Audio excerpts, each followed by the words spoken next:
The concept of football hell takes many forms, like trying to get a ticket for the cup final when you actually support one of the two teams playing, or getting to Wembley and then finding that you're sitting next to David Mellor, or finding out that your new club song is being recorded by Anton Deck and that your new manager is Alan Ball. Or if you're a manager, having your centre forward do something like this. Central now trying to stitch up this match with a fourth goal. And look at this from Noah Hickey. He beats the goalkeeper and for some inexplicable reason decides not to put the ball into the back of the net. And out he comes again. He loses control of it, this time to Elric, and over the top it goes. An inexplicable miss there from Noah Hickey. Of course, we all have our own personal view on what hell would be like. For me, it would be being tormented by little red devils for all eternity. Or, as it's more commonly known, watching time added on for injuries at Old Trafford, with Alex Ferguson pointing at his watch and saying, "Oi ref, that was never eternity!" But for every manager who's desperate for a few more minutes, there's another manager who's desperate for the game to end. Like the manager of this Bulgarian side, 3-1 up with 89 minutes gone. Sadly for him, his Belgian opponents didn't include Noel Hickey. Gael and Kurchin. Nico Klaassen. Oh, yeah! Nico Klaassen! Vitarski. Klaassen! Doelstad!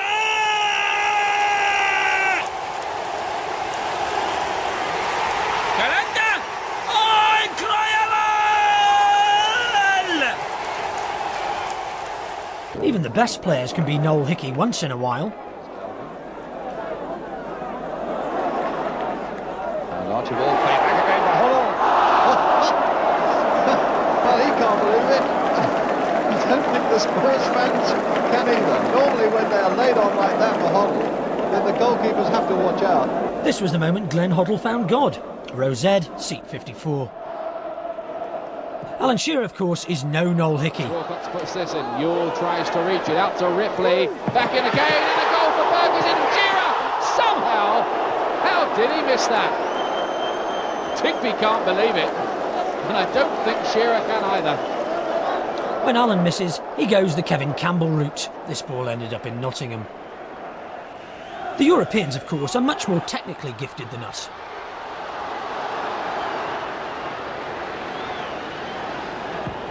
Beardsley with a cross. Oh, Ginola. See that, girls? Not so flash now, is he? Here's one from the NZ League, from a Crystal Palace versus Southend match. That was just dire.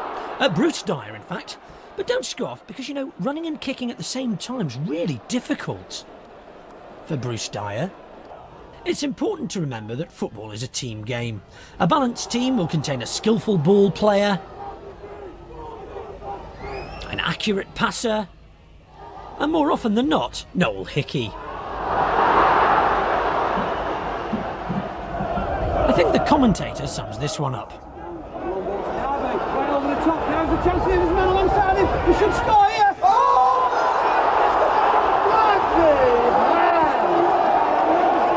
Expect this player to be signed by Everton. In a very dangerous situation!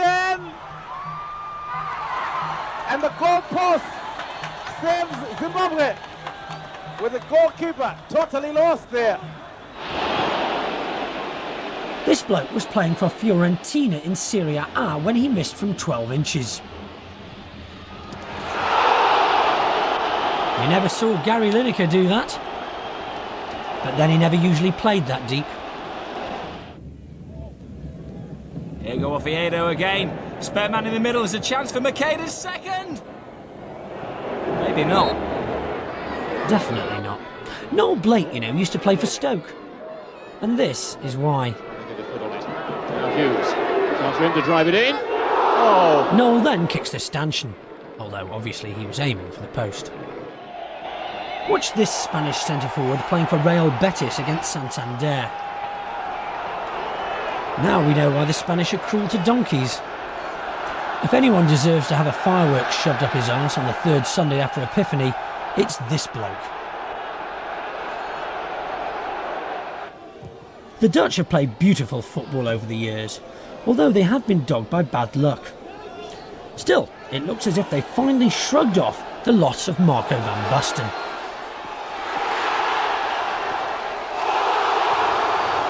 they've bought Noel Hickey. The new Indonesian national stadium insisted on the very best of hod carriers. The game out there, however, is dogged by hooliganism, though bizarrely, much of it is self-inflicted. These blokes all looked at themselves in a funny way and then spilt their own pints. Much of the game's rules have sadly been lost in translation, and the Indonesians believe that the phrase size 5 ball means ball doused in unleaded petrol. Recently, the scorer of a hat-trick had his house burnt down when he took the match ball home. However, they still seem happier on the ball than Lee Chapman ever did.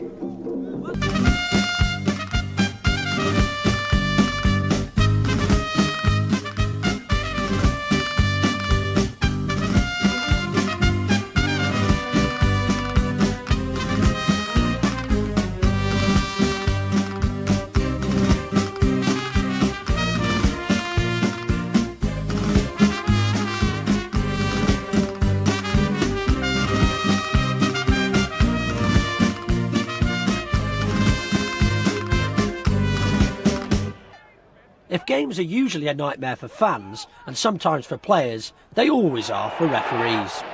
As a ref, you can never say the right thing. I mean, this poor fellow's giving Neil Ruddock sympathy, but look what happens when he asks to borrow his Porsche. It does bother me. It's bad enough having to look at Steve Ogrizovich's face without being asked to look at his arse.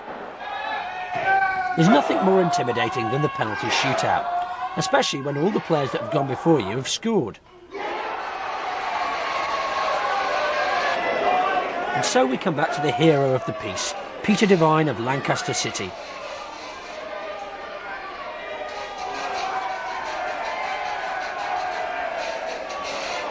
The preparation seems right. He's dried his hands, that should help. But what he doesn't know is the nightmare's only just begun. And this is the best bit, because I'm sure he hasn't realised that this video's come out. So here's that name again, Peter Devine.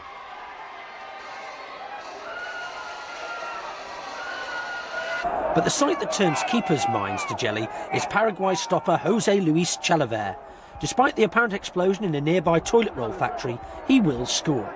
He knows it, the crowd knows it, and most of all, the keeper in goal knows it. Chilavert, preparado Navarro Montoya. Ya hizo uno de tiro libre, Chilavert, gol.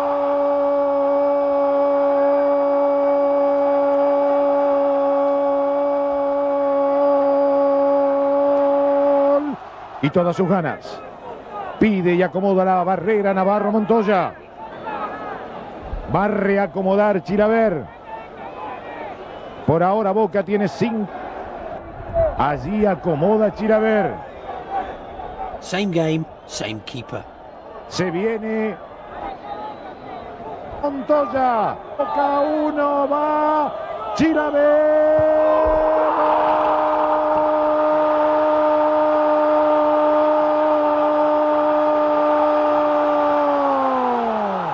Toma su tiempo el zurdo. Atención Burgos, atención. Ahí va Chilavert, le entró. ¡Gol de Paraguay! Lo hizo Chilavert de tiro libre. A los 41 minutos y medio empata el partido. Argentina-Paraguay. Sí, señor. Pica la pelota delante a Burgos. Qué bien le pega a Chilavert por afuera de la barrera. Sí, señor. He scored that goal for Paraguay against Argentina. But this is the best of the bunch. Le pegó Chilavert.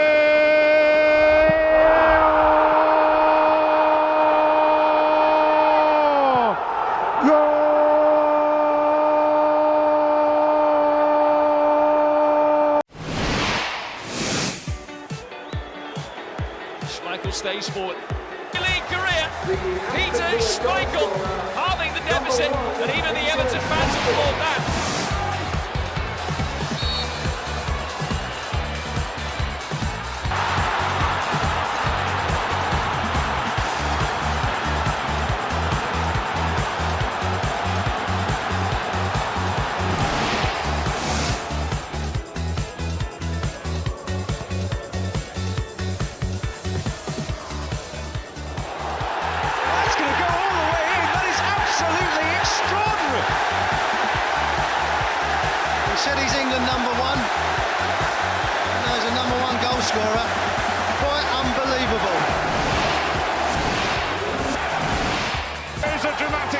the tail. The goalkeeper is the goal scorer. Can you believe it? What a header. Liverpool don't need a centre forward anymore. It's 2-1 from... Afternoon. McManaman. And Collymore seems almost apologetic. He actually scuffed his shot, and then it hit a divot on the 6-yard line and looped right over the top of a goalkeeper who'd formed a classic long barrier. Shane Warne would have been proud.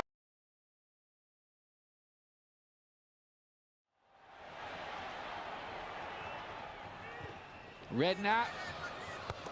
Goodness me, have you ever seen anything like that in your life from a goalkeeper? That is quite the most remarkable piece of goalkeeping I have ever seen. Extraordinary piece of work by Higuita.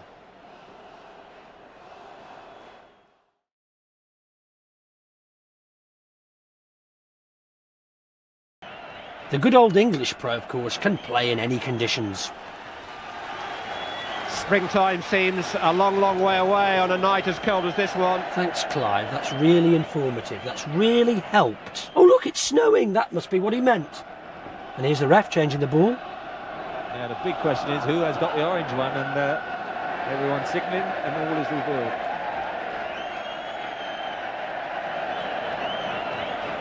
The idea of the orange ball is that it's easy to pick up in the snow, unless you're Ian Walker or a commentator. Dispossessed by Wilson, I think. There are some things you actually don't want to see. We'll have to try and get a message to them to try and keep playing this little corner. The conditions have been become so much worse. It's getting almost farcical now. Well, Rolf Fox is going to take the corner, and no, he's not. Gary Willard is calling a halt. Now, the reason we showed you that last clip was because the referee played it by the book. They started off with a white ball, and when they couldn't see that anymore, they changed to an orange ball. And when they couldn't see that anymore, they had no option but to abandon the game.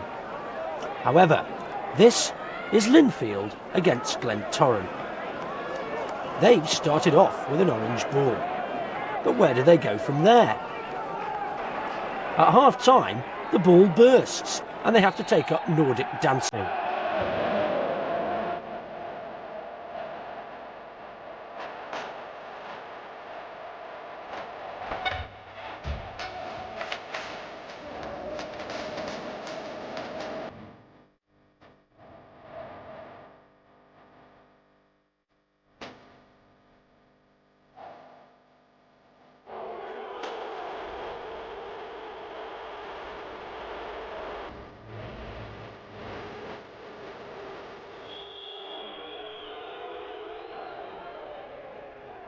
It seems like the crowd aren't really enjoying this, but actually they're seeing more of the ball than Carlton Palmer did during his England career.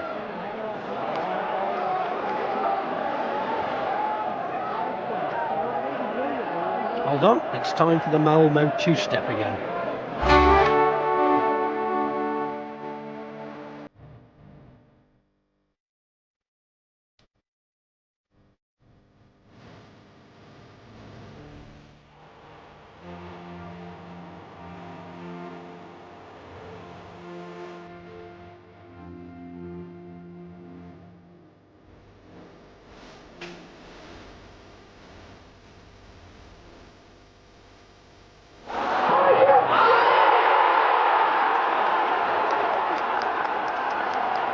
In a game like this, you can always claim a goal by just running away with your hands in the air. This hastily made banner sums up the crowd's feelings.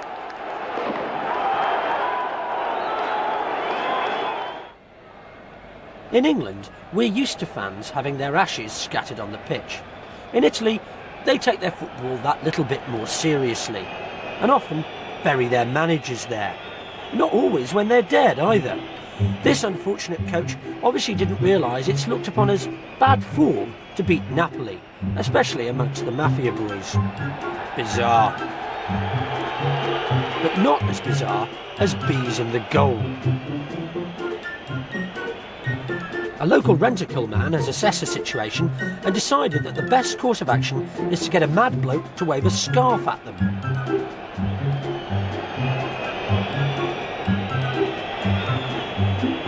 These days, though, all the big Italian clubs retain their own beekeeper. Leeds versus Southampton at Elland Road, and a bit of trouble with the pipes.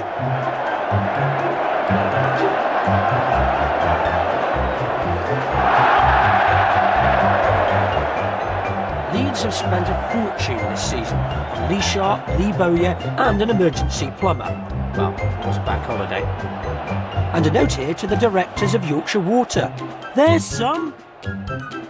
Por ali o Richard. Todo o time do Goiás no campo de ataque. Olha o Evandro. Tentou meter um chapéu ali na área. Ele marcou pênalti. Marcou pênalti o Antônio Pereira da Silva. Vamos ver no detalhe se houve o toque. Olha o Evandro. Ele vai pegar, vai tentar o chapéu. Vai para a cobrança, Dil, a batida! Gol!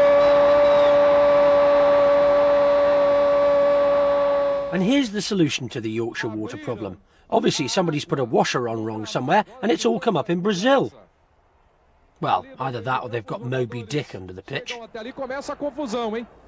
And I love this. Footballers will find anything to fight about. I mean, what are they saying? You pointed that sprinkler at me. Still, stranger things happen in Carlisle. Aspinall looking for Thomas. And there's a mistake by Bradford. This is David Reeves charging on goal. Reeves scores!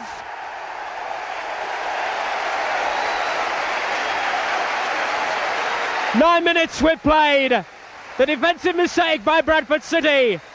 Who's there to take full advantage of it? David Reeves, the Carlisle United captain, his 6th goal of the season. Of course, if Carlisle was in South America. Looking for Thomas. And there's a mistake by Bradford. This is David Reeves.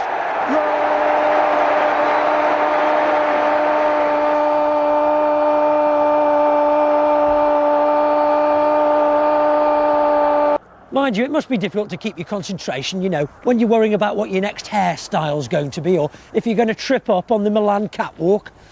For some players, though, loss of concentration is slightly more understandable.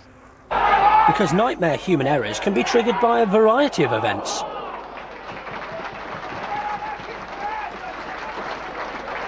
Looks like the pies are ready. Actually, that fire was in fact started by Sheffield United fans trying to burn down John Pemberton's home. And this is the reason why. That's a fine ball by Reid, tailored to White. Sheeran herring into the centre, Quinn is there as well. Oh, and it's an own goal by John Pemberton. A gift for Manchester City. Well, it's a lovely ball and good vision from Peter Reid. It sets Stephen White clear. But it looked to me like John Pemberton just gets his studs caught as it comes across here. And he just kind of stumbles over the ball.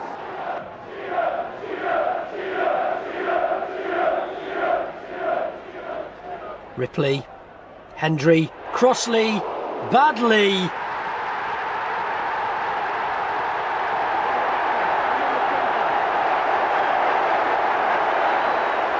Lonely.